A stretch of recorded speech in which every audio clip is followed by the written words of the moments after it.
संसार के जितने भी हैं जीव ये सब माया के वशवर्ती हैं, माया के अधीन हैं। और जो उपासना में लगते हैं तो भी उपासना हरि की करते हैं, ये हुई साधना, और साध्य बना लेते हैं माया का। बहुत बहुत स्पष्ट बात है।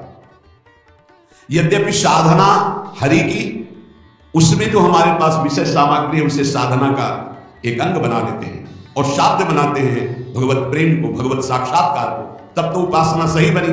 लेकिन उपासना हरि की, जैसे लीला गायन है, नाम कीर्तन है, भगवत आराधना है, लेकिन साध्य हम मान लेते हैं माया को। ये धन मिल जाए, ये मकान बन जाए, ये भोग सामग्री मिल जाए, तो बोले माया कभी पकड़ में नहीं आएगी। ये मायापति के भजन में जब तक चित्त नहीं लगाओगे तो माया पकड़ में नहीं आएगी। जहां मायापति माधव का भजन शुरू किया तो माया तुम्हारे चरणों की चेरी हो जाएगी। चरणों की चेरी, जो इच्छा करोगे तत्काल उसकी पूर्ति हो जाएगी, तत्काल। देखा, मां की तरह माया ये पोषण करने लगती है ऐसे भक्त का जो केवल भगवत आराधना में रहता है।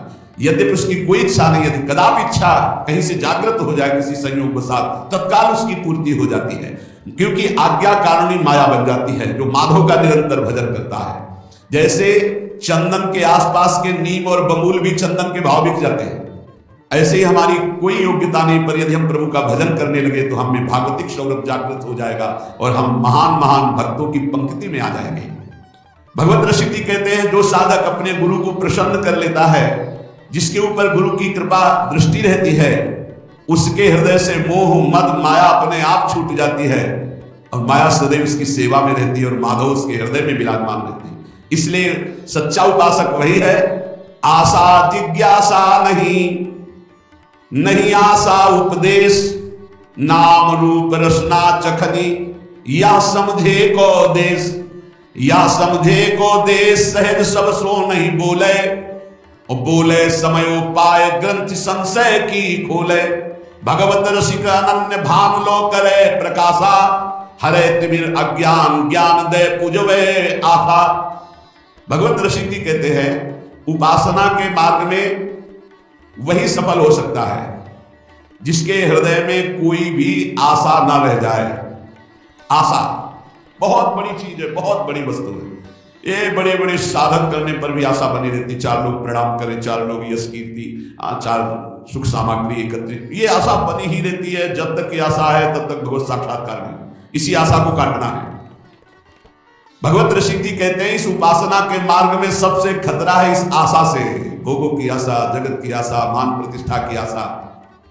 ये कौन भगवान से मिलना चाहता है? कोई बिरला है। देखो ना, एक व्याकुलता प्रभु मिलन की नहीं, आशा है भोगों की।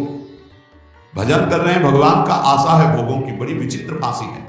उद्देश्य है भगवत प्राप्ति, लेकिन उस उद्देश्य की कोई आशा नहीं। आशा है भोगों की, आशा है जगत की मान प्रतिष्ठा की। जगत यही सत्य माना जा रहा है। जगत बोले जिसकी ना किस कोई आशा है और ना कोई जिज्ञासा है, क्या जानना है? हमारे श्यामा श्याम इनका नाम गुण रूप निरंतर हमें चिंतन करना है, इससे बढ़कर कोई ज्ञान नहीं। नाम रूप रसना चखन ये समझे को देश, जो निरंतर नाम जप करता है, नाम कीर्तन करता है, प्रभु के चरित्र सुनता है, प्रभु के चरित्र गाता है, रूप का ध्यान करता है, वही इस देश में उन्नति प्राप्त करता है उपासना मार्ग में। और ये बहुत कठिन है, बहुत हम देख रहे हैं, बड़ी बड़ी अवस्थाओं के उपासक हो जाते हैं, ना निरंतर नाम चलाने की कोई जिज्ञासा है, ना कोई भगवत तत्व की जिज्ञासा है, बस वो बाहरी बातें बताते हैं आकर के, इतना ये है, इतना ये है, ये अस्पताल खुलवा दिया, ये कर दिया, वो कर। विश्राम कहां है अंतर में? वो अशांत है। विश्राम कहां है?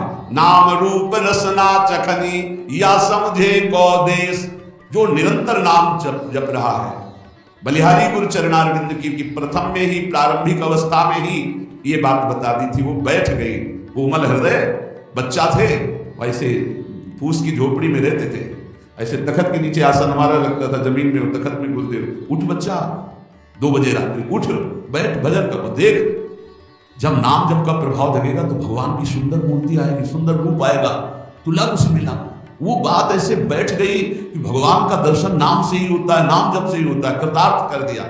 अगर वो नई अवस्था थी, जैसा उपदेश करते वैसा साधन में लेते, पर बस सब साधन करते हुए एक बात थी, एक विश्वास खाली न जाए भगवत स्मरण से। नाम रूप रसना चखनी ये समझे को देश। नेत्र रूप का स्वाद ले रहे हैं, हृदय में नाम चल रहा है, सब ज्ञान आ जाएगा, सब ज्ञान, कुछ समझने की बात अन्य नहीं, आशा जिज्ञासा नहीं, किसी से प्रश्न मत करो, अपने आप सब उत्तर आ जाएंगे। जब नाम जप करोगे रूप छा जाएगा आनंद का।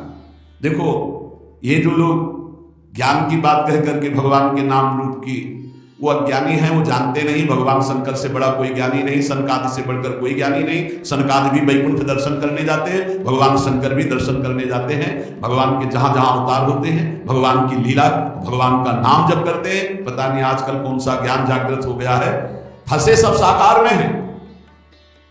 उपदेश भी साकार से हो रहा है, गुरु को प्रणाम करना, नमस्कार करना, ये साकार पूजा हो रही है, वो खंडन करते हैं साकार का। पता नहीं कौन सा ज्ञान है, कभी गुरु चरणों में बैठ करके समझे तो उनको समझ में आवे। नाम रूप रसना चखन ये समझे को देश, इस देश में वही सच्ची समझ जान सकता है जो हर समय नाम जप करता है, रूप का ध्यान करता है। देखो हरिवंश महाप्रभु आदेश कर रहे हैं निकुंज से आए हुए, राधा वल्लभ लाल को हृदय ध्यान और मुख नाम। परम सिद्ध बात है, ज्यादा शास्त्र स्वाध्याय करके बुद्धि को दौड़ाने की जरूरत नहीं, एक दोहा में पूरे शास्त्रों का सार वर्णन कर दिया। सबसो हित निष्काम मति और वृंदावन विश्राम, श्री राधा वल्लभ लाल को हृदय ध्यान मुख नाम, सब शास्त्रों का सार है। सबसो हित, सबसे प्रीति करो, लेकिन तुम्हारी बुद्धि किसी से कोई कामना या स्वार्थरत नहीं होनी चाहिए। सबसो हित निष्काम मति, निष्काम मति से सबका हित करो। तुम्हारी विश्राम भूमि प्रिया प्रीतम के उपासक की विश्राम भूमि वृंदावन धाम है। बोले महाराज सबसो हित निष्काम मति अखंड वृंदावन वास मिलना है तो बहुत कठिन बात है, उपाय है? बोले इसका सरल उपाय है। क्या? बोले राधा वल्लभ लाल को हृदय ध्यान मुख नाम, मुख में जपो राधा वल्लभ, हृदय से ध्यान करो राधा वल्लभ लाल की श्रीअंगों का। देख लो तुम्हें नित्य वृंदावन का वास मिल जाएगा, निष्काम मति मिल जाएगी और सब चराचर जगत से प्रीति हो जाएगी इष्ट भाव से। बहुत सरल भाव में बता दिया, राधा वल्लभ लाल को हृदय ध्यान मुख नाम। यहां कह रहे नाम रूप रसना चखन ये समझे को देश, जो निरंतर नाम जप कर रहा है, रूप का प्रकाश है, वही इस देश की बात समझ सकता है। ये समझे को देश, सहज सबसो नहीं बोले। उपासक अपना स्वभाव गंभीर बनावे, ज्यादा बातचीत का स्वभाव उपासकों का नहीं होता, वो गंभीर मुद्रा में रहते हैं। ये समझे को देश सहज सबसो नहीं बोले, सहज में किसी से बात न करे और बोले समयोपाय। जब कहीं अधिकारी मिल जाए तब बोले, बोले समयोपाय ग्रंथ संशय की खोले। जब बोले तो ग्रंथि माया जड़ चेतन की जो ग्रंथि बनाकर बार बार जन्म मरण में जीव को लगा रही, उसका नाश कर दिया, ऐसे बोले। क्यों? नाम रूप में डूबे हुए महापुरुष हैं। भगवत रसिक अनन्य भान लो करे प्रकाशा, जैसे सूर्य उदय हुआ अंधकार का नाश हुआ, ऐसे रसिक महापुरुष का संग हुआ, विद्या ज्ञान का नाश हुआ, भगवत ज्ञान प्रकाशित हो गया। हरे तिमिर ज्ञान ज्ञान दय पुजवय आशा, समस्त ज्ञान अंधकार का नाश करके विशुद्ध ज्ञान प्रकाशित करके उनकी सारी आशा पूर्ति कर दी, अर्थात आनंद सिंधु प्रभु की प्राप्ति करा दी। श्री सुंदरदास जी भगवत प्रेम की बहुत ऊंचाई पर पहुंचे हुए महापुरुष, वो कह रहे हैं बार बार कहो तो ही सावधान क्यों न होई, ममता की पोट सिर कोई को धरत है। मेरो धन मेरो धाम मेरो सुत मेरी बाम, मेरे पशु मेरे ग्राम भूले ही फिरत है। तू तो भयो बावरो बिकाई गई बुद्धि तेरी, ऐसो अंधकूप गेहता में तू परत है। सुंदर कहत तो ही ने कहू ना आवे लाज, काज को बिगाड़ी के अकाज क्यों करत है। सुंदरदास कह रहे बार बार ऐसा संयोग नहीं बनेगा, तुम्हें मनुष्य शरीर मिला, तुम्हें सत्संग मिला, बुद्धि काम कर रही है, तू सावधान क्यों नहीं हो जाता? क्या सावधान है? अरे ममता मोह की गठरी सर पे बांधे हुए घूम रहा है। ये मेरा धन मेरा मकान मेरा पुत्र मेरी पत्नी मेरे पशु मेरा गांव मेरा, जानता है तू किस देश का है? तू भगवत धाम का है, तू भगवान का स्वरूप है, भगवान का। अरे बावरे तेरी बुद्धि बिका गई है, इस अज्ञान अंधकार कूप में पड़ा हुआ अपने समय को नष्ट कर रहा है। जिस समय में भगवत यात्रा पूरी करनी है, उस समय में मेरो धन मेरो धाम मेरो सुत मेरी बाम मेरे पशु मेरे ग्राम भूले फिरत है। सुंदरदास जी कह रहे तुझे लाज नहीं आ रही? गर्भ में भगवान से कहा था कि मैं बाहर जाकर के निरंतर भजन करके अब ऐसा ज्ञान प्राप्त करूंगा कि दोबारा इस मां के गर्भ में नाना पड़े। सुंदर कहत कोई ने कहू ना आवे लाज, काज को बिगाड़ के अकाज क्यों करत है। अरे बहुत बढ़िया अवसर है, भजन कर ले। पायो रे मनुष्य देह अवसर बन्यो है ये, ऐसी देही बार बार कहो कहां पाइए। भूलत है बावरे तू अब के सयानो होई, रतन अमूल सो तो काहे को ठगाइए। समुझ विचार करी ठगन को संग त्यागी, ठगबाजी देखी करी मन ना डुलाइए। सुंदर कहत ताते सावधान क्यों न होई, हरि को भजन करी हरि में समाइए, हरि को भजन करी हरि में समाइए। ये मनुष्य देह है और ये अवसर बार बार नहीं मिलता। देखो बढ़िया अवसर है, विश्वस्त शरीर है, भजन कर लो। नहीं तो जहां आया कि तुम्हारे अमुक रोग है तो सारा मन का चिंतन उसी रोग का होगा, भगवान का चिंतन छूट जाएगा। बड़े बड़ों का ऐसा होता है, जिनकी परिपक्व अवस्था भगवत साक्षात्कार हो गया उनको तो कोई फर्क नहीं पड़ता, अन्यथा फर्क पड़ जाता है बड़े अच्छे अच्छे साधकों में। ये मनुष्य देह और ये अवसर ये बार बार तुम्हें नहीं मिलेगा। है बाबरे, एक एक श्वास में हीरा कमा सकता है। राधा राधा राधा काय को ठगा रहा है अपने आप को, ये काम क्रोध लोभ मोह मद मत्सर तेरे समय रूपी रत्न को ठग रहे हो, तू बहुत ठगा रहा है। ठगबाजी देखकर खुशी हो रहा है, अपने को ठगा के काम क्रोध लोभ की लीलाओं में आनंदित हो रहा है। अरे बड़ी मौज है, बड़ी मस्ती है। काहे को तू सावधान नहीं हो रहा, अपने जीवन की श्वासों को ठगा रहा है व्यर्थ में। एक श्वास से हरि की प्राप्ति हो सकती है, उन श्वासों को भोगों में लगा रहा है। इंद्रिन के सुख मानत है सठ, याही ते बहुत दुख पावे। ज्यों जल में झकमासई लीलत स्वाद बंध्यो जल बाहर आवे। इंद्रियों के सुख में मत वाले हो रहे हो। अरे मछली को चारा दिखाई देता है, वो कांटा नहीं दिखाई देता, वो चारे में जो लगा होता है। और जहां वो चारे को पाई तो कांटा में फंसी और जान गई। ऐसे ही तुझे इंद्रिय भोग दिखाई दे रहा है, लेकिन उसमें जो फंसाव है, उसमें जो दुर्गति है, उसमें जो पाप है तुझे नहीं दिखाई देता है। ज्यों कपि मूठी न छाड़त है, रसना बस बंद पर्यो बिल लावे। सुंदर क्यों पहले न संभारत, जो गुड़ खाए सो कान विधावे। बोले एक सुराही है, उसमें छुहारा भरा है, बंदर ने ऐसे झपट कर दोनों हाथ डाल दिए, मुट्ठी बंद। अब उसको लगता है किसी ने पकड़ लिया। छुहारा छोड़ दे तो मुक्त हो जाए, लेकिन वो छुहारा छोड़ नहीं सकता, लोभवश उसको लगता है मुझे किसी ने पकड़ लिया। अब वो ऐसे झूमता रहता है और पकड़ने वाला उसको पकड़ लेता है। यद्यपि छोड़ के वो भाग सकता है पर नहीं भाग पाता। गांव में जब कान छेदन होता है तो उस बच्चे के मुख में पहले मीठा डाला जाता है और मीठे के स्वाद में जहां मगन हुआ तक कान छेद दिया जाता है। बोले ऐसे ही माया पहले मिठाई फेंकती है, भोगों की सुख वृत्ति, और उसमें जो छेदन भेदन, उसमें जो हमारी बंधन वृत्ति प्रकट होती वो दिखाई नहीं देती। पेट ते बाहर होते ही बालक आई के मातु पयोधर पीनो। मुंह बंध्यो दिन ही दिन और तरुण भयो तिय के रस भीनो। जब गर्भ से बाहर निकले तो माता के दुग्ध पान में मगन रहे, फिर खेलने में मगन हुए, जवानी हुई तो स्त्री में मगन हो गए। तरुण भयो तिय के रस भीनो, और पुत्र प्रपुत्र बंध्यो परिवार, सो ऐसे ही भांति गए पन तीनों। एक भगत जी बहुत सत्संग करते थे, सब कार्य हो गए, बोले बस एक बिटिया रह गई है, इसका ब्याह कर ले, बस अखंड वृंदावन वास और खूब भजन करेंगे। महाराज बस कुछ दिनों की बात है, बिटिया का ब्याह हो गया, बिटिया के लड़का का ब्याह हो गया। अब आए थे तो ऐसे हो गए थे कि बस अब कब उस सैया पर शयन कर जाए भगवान। फिर भी लड़का का लड़का गोद में लिए उसको, दुलार का अभी आए थे, बस अब जब आदेश करो तब आ जाएंगे। और हर बार जब मिलते कहते आदेश करो, 2-4 साल के लिए डुबकी मार के नाती पनाती। जब वो छोटा सा बालक गोद में बैठ के बोलता है ना बाबा, तो लगता है कि वाह वाह जिंदगी की कमाई यही है। तो उतनी बोली में जो बोलता है ना वाह बाबा, तो बाबा समझते हैं कह रहा वाह वाह जिंदगी की कमाई प्राप्त कर। अब वो तोतरी बोली। और घर परिवार के जन कि अगर हम दरवाजे पे नहीं बैठेंगे ना तो सब बर्बाद कर देंगे लड़के, और मरते दम तक वहीं दरवाजे पर बैठे खखारते रहते हैं और मर के चले जाते हैं, लौट के कुत्ता बन के फिर वहीं बैठते हैं। सच्ची मानिए ये जीवन की ऐसी माया की फांसी है, अगर सत्संग को मान लो चल दो तो बच जाओगे, नहीं तो बंधते रहोगे। कह रहे जब बच्चा प्रकट हुआ तो माता के पयोधर से खेलता है दुग्ध पान करके, फिर वो खिलौनों से खेलता है, फिर जवान हुआ तो स्त्री से खेलता है, फिर पुत्र पौत्र, और फिर मर के फिर जन्म फिर मरण, यही चक्र चल रहा है। जन्म सिरान्यो जाई भजन विमुख सट, काहे को भवन कूप बिन बीच मरे है। गहत अविद्या जानी सुख नलिनी ज्यों मूड, कर्म और विकर्म करे करत ना डरे है। तेरा जन्म व्यतीत होता जा रहा है, अविद्या रूपी कुआं घर में खोद दिया, उसी में मरेगा तुम। ये मेरी पत्नी, मेरा पुत्र, मेरा मेरा मेरा। बोले ऐसी अविद्या बांधे हुई है जैसे नलिनी में सुख बंध जाता है। वो जैसे पंखा घुमाते हैं ना, एक पोला होता है, ऐसे रस्सी में कई पोले डाल दिए जाते हैं, उनमें लाशा लगाकर चारा दाना रख दिया जाता है, तो उतारता है ऐसे बैठता है, वो फौरन घूम जाता है वजन पड़ते ही। अब वो समझ गया कि मैं बंध गया, अब वो और जोर से पकड़ लेता है उसको, कुछ नहीं है, वो उड़ जाए, लेकिन वो उड़ता नहीं, फड़फड़ा करके पंजे से जोर से पकड़ लेता है कि उल्टा हो जाता है। अब वो सोचता है अगर मैंने छोड़ा तो मर गया, अगर छोड़ दे तो मुक्त हो जाए। ऐसे ही पुत्र की आसक्ति, बहू की आसक्ति, कैसे तुम्हें बताएं?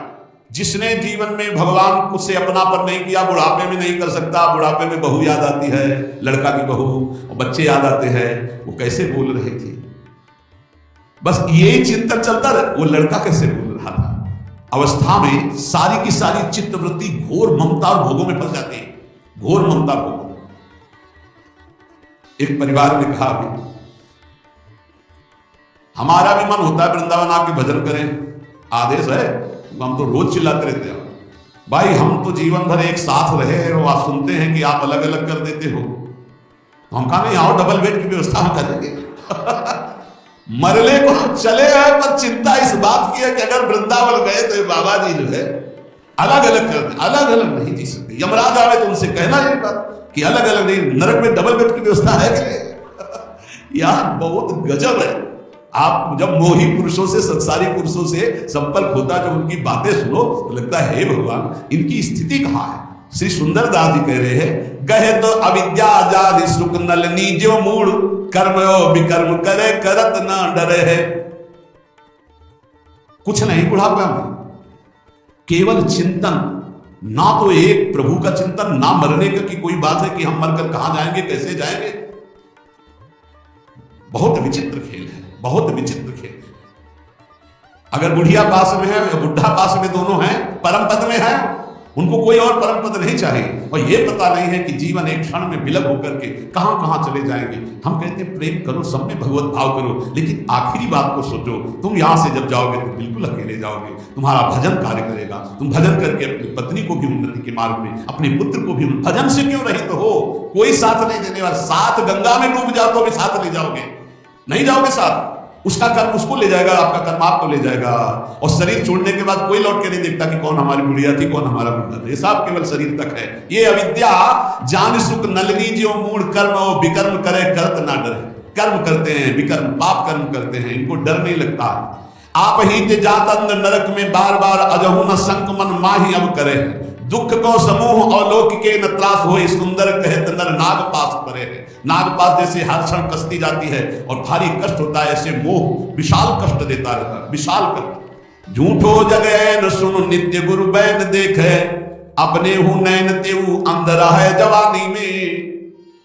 ये झूठा संसार है, ये तब जान सकते हो जब गुरु की शरण में होकर उनकी बताई हुई उपासना से अपने चित्त को पावन करोगे तो तुम्हें दिखाई देगा। उमा कहूं मैं अनुभव अपना, सतहरि भजन जगत सब सपना। कह रहे अपने नेत्र है लेकिन दिखाई नहीं दे रहा, जवानी में अंधा होकर पाप कर्म करता रहा। केते राव राजा रंग भय रहे, चले गए मिल गए धूरी माही, केवल लिखे हैं कहानी में। सुंदर कहते ताइना सुरत आवे, चेते क्यों न मूड चित लाए हिरदानी में। भूले जन दाव जात लोह कैसो दाव जात आयु जात, ऐसे जैसे नाव जात पानी में। जैसे पानी में नाव में छेद हो जाए तो पानी ऊपर चढ़ने लगता है, बट डूबने वाली नाव हो जाती है। ऐसे ही जो भगवान का भजन नहीं करते, पाप बढ़ता जाता है, जिंदगानी पूरी होती चली जाती है और डूब जाएंगे उन नरक में जाके। इसलिए जगमग पग तज सज भज राम नाम, काम क्रोध तन मन घेरी घेरी मारिए। इस संसार रूपी राह में चलने वाले राहगीर का सबसे बड़ा अंगरक्षक है भगवान का नाम। यदि नाम जब चल रहा है तो राह में जितने ठग है सब भाग जाएंगे, नजदीक नहीं आएंगे। यदि नाम जब नहीं चल रहा तो काम क्रोध तन मन घेरी घेरी मारिए।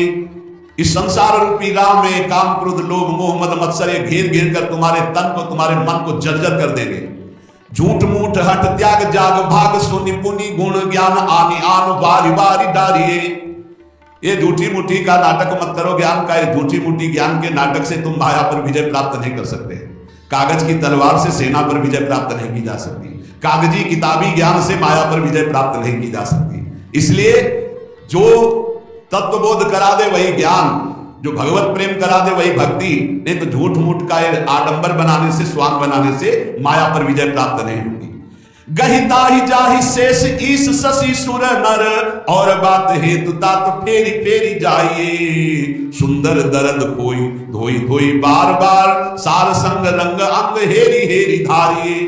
कह रहे उनको पकड़ो भगवान शेष 2000 जिभ्या से जिनका गुणगान करते हैं, भगवान ईश शंकर भगवान जिनका गुणगान करते हैं, बड़े बड़े देवता, बड़े बड़े महाभागवत जिनका यश गान करते हैं, उन भगवान श्री हरि के चरणों का आश्रय लो। बार बार मन को संसार से हटाकर हरि में लगाओ, सब दुख दर्द हट जाएंगे, सब पाप धो जाएंगे और तुम निरंतर सुख में डूब जाओगे। पर यह होता है संत और सदगुरु की शरण में जाने पर। श्री सुंदरदास जी कह रहे हैं कि सुंदर कहत सोई ईसन को महाईश, सोई गुरुदेव जाके दूसरी न बात है। गुरु साक्षात परब्रह्म तस्मै श्री गुरुवे नमः, इनसे बड़ा कोई ईश्वर नहीं। पर कौन गुरुदेव? बोले सोई गुरुदेव जाके दूसरी न बात है। केवल इष्ट, रुपया पैसा मकान समाज ये वो नहीं। सुंदर कहत सोई ईश्वन को महाईश, गुरु साक्षात परब्रह्म, सोई गुरुदेव जाके दूसरी न बात है। केवल अपने इष्ट की चर्चा, बस मौन, वही गुरुदेव। जिनके संग से भगवान में प्रीति हो, जिनके संग से भगवान नाम में रुचि हो, जिनके संग से दोष नष्ट होने लगे, वही गुरुदेव। अगर ऐसे गुरुदेव मिल गए तो वो ईश के ईश हैं। गुरु बिन ज्ञान नहीं, गुरु बिन ध्यान नहीं, गुरु बिन आत्म विचार ना लहत है। गुरु बिन प्रेम नहीं, गुरु बिन नेम नहीं, गुरु बिन सीलहु संतोष ना कहत है। गुरु बिन प्यास नहीं, बुद्धि को प्रकाश नहीं, भ्रम को विनाश नहीं, संशय रहत है। गुरु बिन बाट नहीं, कौड़ी बिन हाट नहीं, सुंदर प्रगट लोक वेद यूं कहत है। गुरु के प्रसाद बुद्धि उत्तम दशा को गहे, गुरु के प्रसाद भव दुख बिसराइए। जिसने गुरुदेव का वर्णन नहीं किया उसको शुद्ध ज्ञान, शुद्ध ध्यान, शुद्ध प्रेम, आत्मविचार ये नहीं प्राप्त हो सकता। जिसका नियमावली इस दिनचर्या गुरु के अनुसार चलती, उसी के हृदय में प्रेम, शीतल, संतोष प्रकट होता है। गुरु के बिना भगवत दर्शन की प्यास नहीं जगती। गुरु की कृपा के बिना बुद्धि में ज्ञान का प्रकाश नहीं होता, भ्रम का विनाश नहीं होता, संशय बना रहता है। गुरु के बिना सतमार्ग का रास्ता ही नहीं मिलता। जैसे पूरी बाजार में घूमिए और रुपया नहीं तो कुछ नहीं, ऐसे गुरु नहीं तो परमार्थ की बातें बकलो, लेकिन परमार्थ का रास्ता ही नहीं मिलेगा। सुंदरदास जी कहते गुरु के प्रसाद से ही उत्तम बुद्धि का प्रकाश होता है और गुरु के प्रसाद से ही भव दुख का विनाश होता है।